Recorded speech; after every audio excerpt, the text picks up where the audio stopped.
Well, if you're stressed out by clutter, you're not alone. Multiple research studies have suggested that clutter can make us feel anxious and depressed, but tackling the clutter can also be challenging. A local author has a new book launching this weekend that aims to help people get rid of junk. Fiona Robinson, aka the Clean Kitchen Coach, is joining us live now in our studio. Good morning.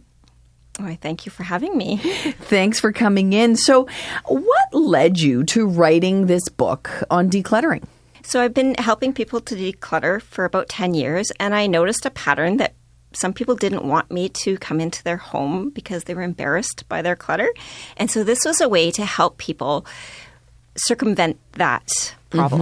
Mm-hmm. Okay, so give them the tips without necessarily having to be there and see. So why does mess evoke shame for some people? I think it's like innate in us. If you look back at our report cards when we were growing up, one of the main focal points was organizational skills, right?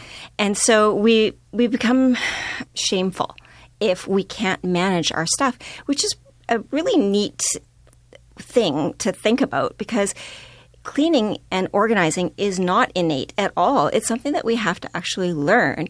And even if you've already learned how to be a clean, organized person and something changes in your life, you have children, or all of a sudden you become disabled in some way, or your parents move in with you, whatever it is, a lifestyle change, now you have to relearn that skill and how you're going to clean and declutter within those new life circumstances. Yeah, and I see that, like just having kids and different sports and all this stuff going on. It's like, okay, how do I get back to where I was, right? So how does the book help people develop some of those cleaning and organization skills? So it's laid out that the very first thing that you want to think about is this actually important to me, right? So I outline exercises, and then I give you a space to journal about that. And there's something very powerful about putting pen to paper and getting your thoughts out that will help you to evolve and to learn and to grow.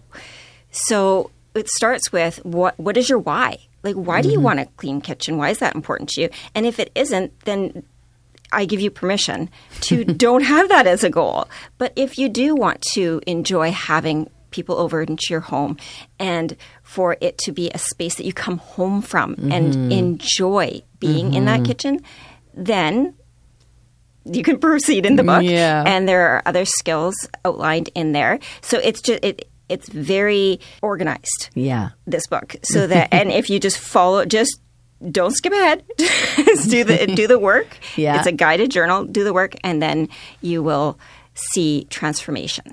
Okay. Easily. Now, this book is specifically focused on kitchens. What are some tips for making kitchens less cluttered?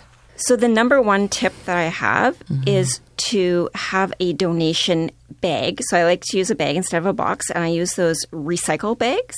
So the average household actually purchases about 50 of those a year.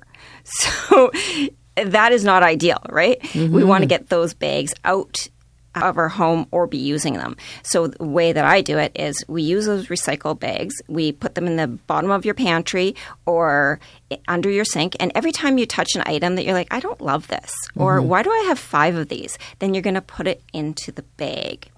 Another tip I have is to stop buying stuff. Like just tell yourself, I'm not allowed to buy anything. It's the gadgets that get me. Okay. So what's interesting is that marketing experts put a lot of work into marketing those things to you and making you feel like you absolutely must buy those. So it is not really our fault that we have this much stuff, because people are spending millions of dollars to make us follow this behavior of overbuying. Yeah. So just commit to yourself. A little hard, seeing as Christmas is right around the corner. Yes. But just commit. You're not going to buy anything until your house gets to the stage of where you want it to be. And if you must buy something, use this tip. For every 1 item in, 2 items out. Okay. So I know you've heard the tip, 1 in, 1 out, which doesn't change your life at all. But if you do 1 in, 2 out, now you have to really think about, do I want that object? Okay, I like this. Now, you've mentioned reducing friction. Why is that important to the decluttering process? Okay, so just for people who don't know what that means to reduce friction, friction is anything that gets in the way of getting what you want. Okay, so quick story for you. I think it was Amazon, but you'll have to fact check this. But they offered their employees as many M&Ms as you want on your shift, right? And then they put a lid on the jar. And over a 1-year period, they found that employees consumed 1 million less M&Ms. So just a lid on the jar will stop you from enjoying a delicious piece of chocolate, right? Yeah. So imagine if you're in your kitchen and you go to do your dishes, but the sink is full, you can't find the soap, and there's not a clean rag anywhere, right? Now imagine that you go to do your dishes and the sink is cleared. You know exactly where the soap is. You know where the rag is. It takes 10 seconds to wipe out that dish.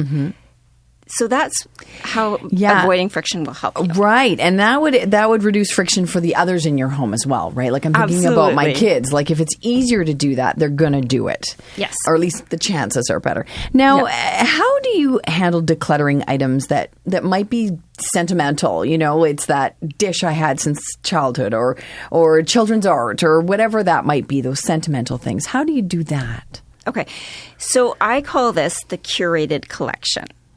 So if you were to, say with the example of children's artwork, and you're a mom, and you kept every single piece of paper that ever came into your home, and that every time your child's pen touched a paper, you kept that paper, right? Imagine all the boxes that you would have after 21 years. 21 years of doing this. You have enough to fill a room. So, and then you take those and you give them to your child. They're going to be overwhelmed. They're not going to be joyful. Thanks, Mom. But if you were instead to take a piece that meant something important to you and you kept that and you made a book out of that and you handed them a tiny book and it was all relevant information. Imagine what that would feel like. So the same thing when you're going through your mugs. Keep the ones that are going to bring you joy. When you're going through your grandmother's things, just keep 1 or 2 things because then it's going to mean something. It's not going to be a burden. It's going to be a joy. Okay. Great ideas. Where can people find your book? It is on Amazon. And if they come to the CLE Heritage Building on Saturday, the November 9th, from 8 till 1:30, they can purchase a copy there for $21. And you'll be there too? I will be there. Excellent. So people might be able to ask some of their big questions as well. Thank you so much for coming in to join us.